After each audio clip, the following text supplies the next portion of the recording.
Hola, mi nombre es Yomaira Quinto Martínez, maestrante de la Corporación Iberoamericana. Cordial saludo, mi nombre es Heidi Cuesta Córdoba, también maestrante de la universidad. Bueno, a continuación vamos a presentar nuestra línea de tiempo con relación al tema de la evolución de la política en el marco de la educación inclusiva. Vamos a hablar entonces de la época 2000-2010. Y podemos decir que Colombia y el mundo durante esta época experimentó avances significativos en materia de legislación y políticas relacionadas con la inclusión social y educativa. Vamos a ver los aspectos más relevantes que sucedieron durante estos 10 años. Bueno, para el año 2000-2001 se realizó el Foro Mundial de Educación en Dakar, Senegal. En este foro participaron más de 150 países, los cuales buscaban que los niños y niñas de todo el mundo accedieran a la educación de forma gratuita. Los adultos, incluyendo las mujeres, que eran un poco segregadas, también pudieran acceder a la educación de forma gratuita. En Colombia surgió la Ley General de Educación, Ley 115 de 1994. Esta ley nos hablaba de integración, pero en el 2002 se oficializó como ya no habláramos de integración, sino que hablábamos de personas con discapacidad, personas con derechos humanos. Aquí se oficializó a través de los referentes de calidad que la educación era para todos, incluyendo las personas con discapacidad. Entre los años 2002 y 2003 podemos hablar entonces de la integración a la inclusión, sellándose la publicación del documento de educación inclusiva, contexto y concepto desde la UNESCO. La inclusión empieza a entenderse ya con otros conceptos como transformación del sistema, eliminación de barreras, respeto a la diversidad, y entonces se pasa una segregación a una integración. Ya los niños no estaban segregados en un aula donde se manejaban hasta las aulas de apoyo, que todos los niños con necesidad educativa, sino que ya podían estar integrados en un aula regular. En Colombia se fortalece el programa de integración social escolar PISA.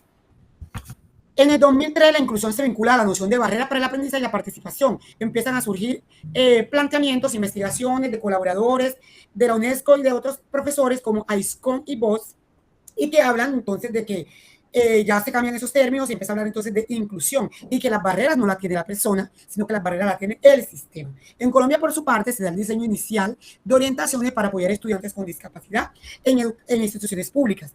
El Ministerio de Educación Nacional entonces expide la resolución 2565 de octubre 24 de 2003 bajo el ministerio de la doctora María Cecilia Vélez Guay.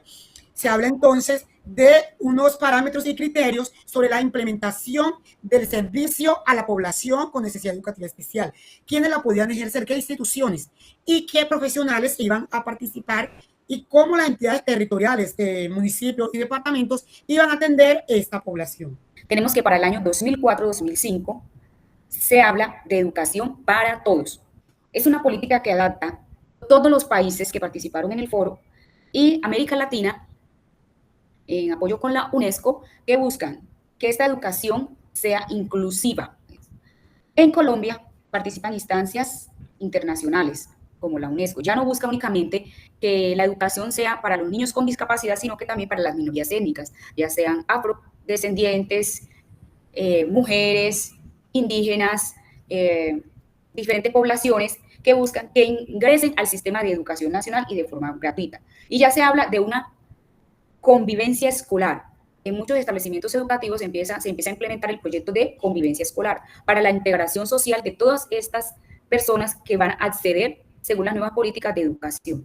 Ya para el año 2006 y 2007 hablamos de que ya no es una opción la atención a esta población, sino que es una obligación. Entonces pasa ya a un aspecto jurídico. Entonces la adopción de la Convención sobre los Derechos de las Personas con Discapacidad habla que la educación inclusiva como derecho y no como alternativa. Ya se transforma de política educativa opcional a una obligación jurídica. Entonces Colombia empieza a armonizar todo esto y a tomar lo que plantea la ONU y a ratificarlo. Y entonces empieza a hablar más profundamente de las personas con derecho de igualdades, a la no discriminación y que todos los niños, las personas tenían el mismo derecho. Para el año 2008-2009, la ONU impulsa programas globales de accesibilidad a la universidad. Ya vamos más allá, únicamente era la escuela, la educación gratuita, sino que se extiende hacia la universidad. Todas aquellas personas que hacen parte de una comunidad, niños, adolescentes van escalando para acceder a la universidad de forma gratuita, sin dejar de lado que sean personas con discapacidad o que pertenezcan a una determinada etnia. En Colombia, ¿qué sucedió? Salió la ley 1257. ¿Qué buscaba esta ley? Apoyaba o protegía más bien a la mujer contra todo tipo de violencia, ya sea físico, sexual, verbal. ¿Por qué? Porque las mujeres, aunque estábamos evolucionando, eran todavía un poco discriminadas en ciertos aspectos. También se implementó la ley 1145. Esta ley que nos habla de la implementación de las políticas públicas que tienen las entidades territoriales para las personas con discapacidad. Promueven los ajustes razonables. Entonces, ¿qué sucedió allí? Allí aparecieron nuestros DUAR y nuestros PIAR. ¿Qué buscaban o qué se busca con estos DUAR, con estos PIAR?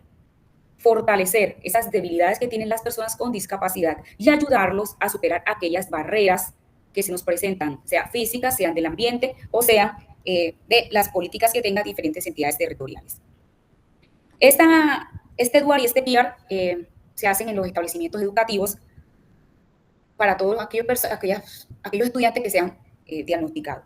También vemos que se implementó concursos para aquellas personas que venían de un conflicto armado, venían de zonas de conflictos armados, que querían salir de esa problemática y acceder a una educación totalmente gratuita. Entonces, en convenio con la Comisión Nacional de Educación, se organizó el concurso para docentes. Esos docentes fueron capacitados para trabajar con la población post-conflicto y en aquellos lugares donde se hizo presencia de desplazamiento por tipo de violencia.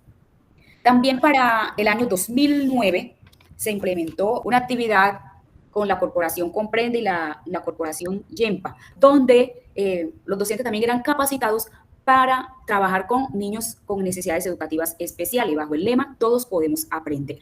Finalmente, para el año 2010, esto cada día cobraba mayor importancia y relevancia, y entonces se da lo que es la mayor población o la atención a una población mayor. La UNESCO publica informes sobre inclusión, destacando diversidad como valor, enfoque de derechos, inclusión social, más allá del aula, o sea, no solamente en un aspecto educativo. A nivel de Colombia se da la ley 1346 de 2009 y entra plenamente en vigor este año, ratificando lo que hablaba el protocolo de la CDPD sobre la Convención de los Derechos a todas las personas o las personas con discapacidad, y se obliga a Colombia a garantizar educación inclusiva, accesible, participativa y no discriminatoria. Programas de inclusión educativa para población con discapacidad, grupos étnicos, víctimas, desplazados y población LGTBI empiezan a consolidarse. Vemos que aquí ya se amplía ya la población. Ya no hablamos solamente de niños con necesidad educativa o personas con necesidad educativa. Acá hablamos de otras comunidades vulnerables, como los grupos étnicos que son la minoría, personas desplazadas, víctimas de la violencia, niños y personas con discapacidades físicas. Entonces, ¿qué buscaba entonces esta ley que se aprobó en Colombia? Buscaba una aprobación de la convivencia, que hubiera una mayor integración, una mayor participación, definición de lo que es la discapacidad, inclusión sin discriminación, que nadie debe ser discriminado, todos los niños, no importa su condición física, su condición étnica, su condición socioeconómica, todos los niños tienen derecho a la educación.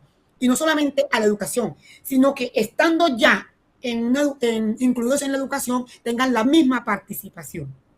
Entonces podríamos decir que el año 2000 a 2010 fue un avance muy importante en materia de inclusión, porque ya se empezaron a cambiar ideologías, conceptos sobre segregación a inclusión, opción por obligación, podríamos decir así, integración por participación e inclusión. Entonces fueron cambiando algunos términos y fueron cambiando unas ideas erróneas que se tenían de materia de inclusión. Se empezaron a cambiar ideas de que niños especiales, niños con necesidad educativa, y se empezaron entonces a comprender que las barreras no son colocadas o no las tienen ellos, no las tiene la persona, sino que las colocamos nosotros que hacemos parte del sistema. Entonces, ya han pasado 15 años desde que terminó este proceso y han habido otros avances significativos. Muchas gracias. Esta es nuestra línea de tiempo del decenio 2000-2010. Gracias.